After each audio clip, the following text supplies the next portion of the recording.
agnostics, long-haired weirdos, short-haired weirdos, vandals, hooligans. The government, hug the government, love the government, hug the government, love the government, hug the government. Welcome to The Politics Guys, a place for bipartisan, rational, and civil debate on American politics and policy. I'm Michael Baranowski, a professor of political science at Northern Kentucky University. I'm joined today by my conservative counterpart, Cleveland area attorney and defender of freedom, Jay Carson. Hey, Mike. Hey, Jay. So I'm looking forward to getting into some culture war stuff with you. And as always, Ron DeSantis can be counted on to provide some good culture war discussion, right? Although he hasn't quite announced his campaign for the presidency pretty clearly, he will be a candidate at some point soon, and he's banking heavily, I think, on some of this culture war stuff. And for instance, he recently signed into law legislation that curtails Disney's ability to self-govern in the Reedy Creek Improvement District. That's that special purpose district created in 1967 that allows Disney to essentially self-govern its roughly 25,000 acres of property in Florida. And in an op-ed in the Wall Street Journal, DeSantis calls this district an indefensible example of corporate welfare. But really, the bulk of the article focuses on what DeSantis calls the woke ascendancy, in which publicly traded corporations have become combatants in battles over American politics and culture, almost invariably siding with leftist causes. And DeSantis argues that, in his words, in this environment, old guard corporate republicanism isn't up to the task at hand, and that if corporations are going to use their economic power to advance a woke agenda, they're political actors, and allowing the free market to basically do its thing is, in essence, ceding the field to the woke left, and that, in his words, leaders must stand up and fight back when big corporations make the mistake, as Disney did, of using their economic might to advance a political agenda. And Jay, I got to wonder what you think about that argument, because I always associate you with old guard corporate republicanism. And I'm wondering if you think, you're not up to the task at hand here. Indefensible corporate welfare. Yeah. I mean, so what do you think about that? So this is actually, I'll tell you this, I thought about this a lot. Because it is sort of challenging, and I guess the words that came back to me is that as our case is new, we must think anew. That was Lincoln that said that. And DeSantis, I think, is talking about something that is different, that we haven't seen before, where you have corporations sort of acting in tandem with government or an element of the government. And also at the same time seeking to exert a oversized voice in government. So it's and it's a little weird when you consider that if, on the one hand, the left would sort of bemoan corporate lobbying for things like, tax breaks or something like that, or some sort of economic development aid. But at the same time, would see DeSantis is paring back sort of this major, special giveaway as sort of an attack on freedom of speech. And so this bugged me a lot. And I actually, Mike, I gave this more thought than a lot of stuff that I usually do. Because no, it does bother me.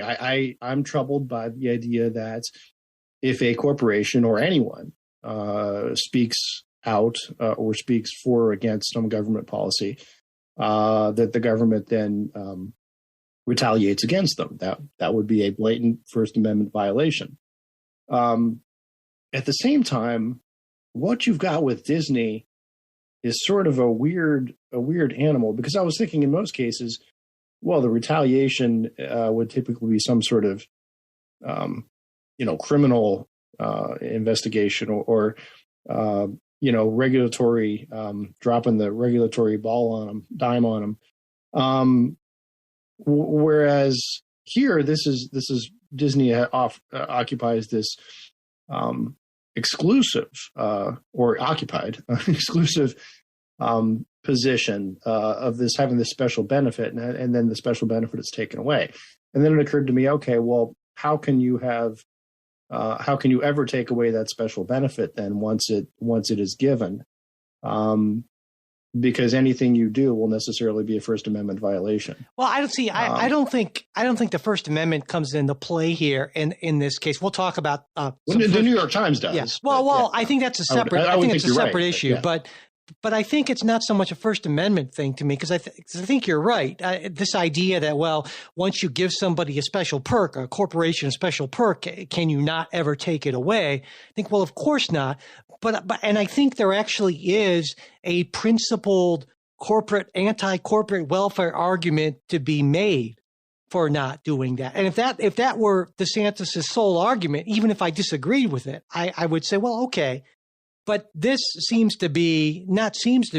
this has been painted by Governor DeSantis as clearly retaliation for political speech. And that's why I'm not okay with it. So it's not the action itself, it's the motivation. It's government just saying, well, this isn't about corporate welfare.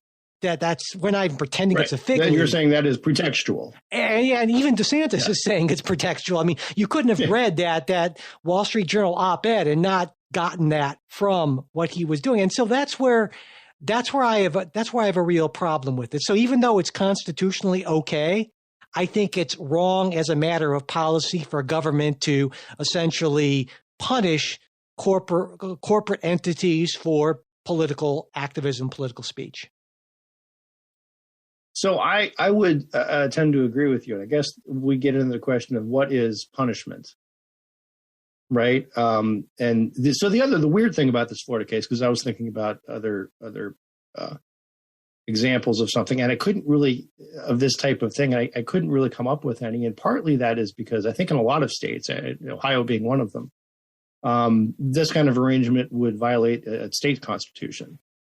Conferring this sort of specific individual benefit. Now there's been laws and there's ways you can write it, and I suppose that you might be able to get around it. And I suppose your actual mileage varies from state constitution to state constitution. But this sort of blatant corporate welfare to one company, giving them their own fiefdom, would not fly in a lot of places.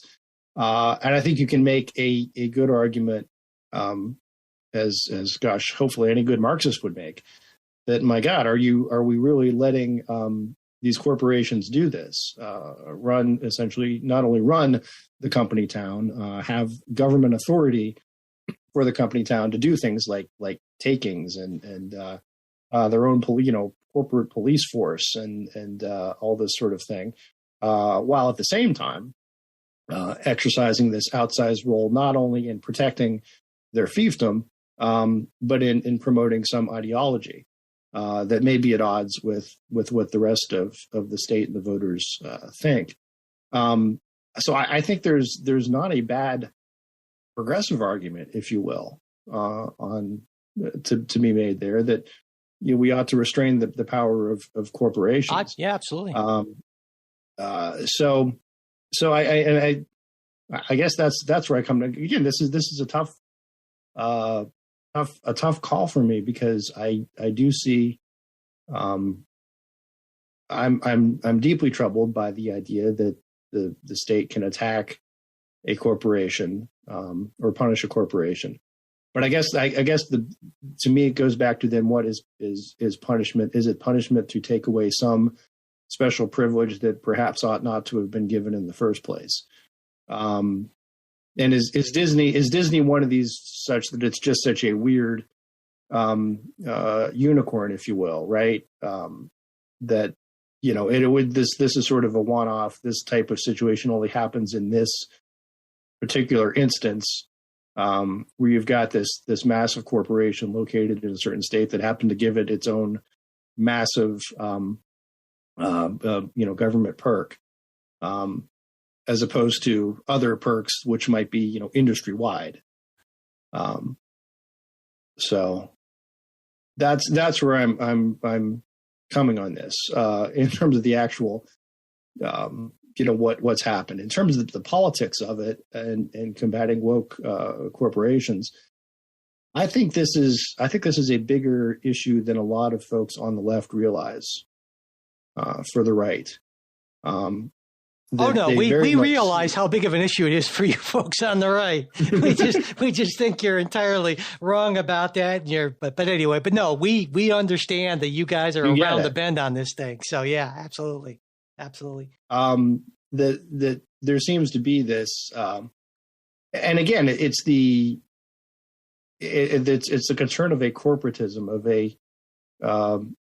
I'm all for the private sector, but what troubles me is the private sector, corporatism, private sector working hand in hand with government, and in some cases, the idea that, well, listen, if the private sector helps the government promote its social agenda, the government will help the corporation with its finances. Well, that sounds like what DeSantis wants to do in Florida, right? I mean, basically. Well, no, I would say the contrary. He sort of wants to create that separation, right? I mean, say, look, Disney, you're free to do and say whatever you want to do. If you want to go and argue against whatever legislation I've got here, fine. But don't expect that you're going to get government benefits for doing it. Well, you're saying that, but that's not what DeSantis is saying. DeSantis has been very clear in saying that if you push a woke agenda and you're a company in Florida, we're going to do what we can to punish you for that. I mean, he's been crystal clear about that. So I would. Well, that would be something that I would very much disagree with. I think I'm all against woke corporations, but I think that issue should be taken up with, if there's an issue, it should be taken up with their customers and their shareholders, right? Pushing back on the wokeness, and not the government weighing in on this. That said, I think at the same time, you shouldn't have this, tying together. The more separation we can have between the corporate world and a government agenda, the better. And that's sort of my, again, maybe Pollyannish libertarian type view. We hope you enjoyed this preview of our supporters exclusive midweek show. If you'd like to hear the rest of the episode, we hope you'll consider becoming a supporter. Supporters get ad-free access to all of our shows, membership in our Politics Guys Discord group where you can join in on the conversation, and other benefits at different levels of support. To become a supporter, go to patreon.com/politicsguys. You can also support us through Venmo or @politicsguys or through PayPal. You'll find all of our support links in the show notes as well as at politicsguys.com/support. And if you'd like to get the midweek show, but you're not in a position to become a financial supporter, that's not a problem. Just send me an email at mike@politicsguys.com, and I'll be happy to get that set up for you.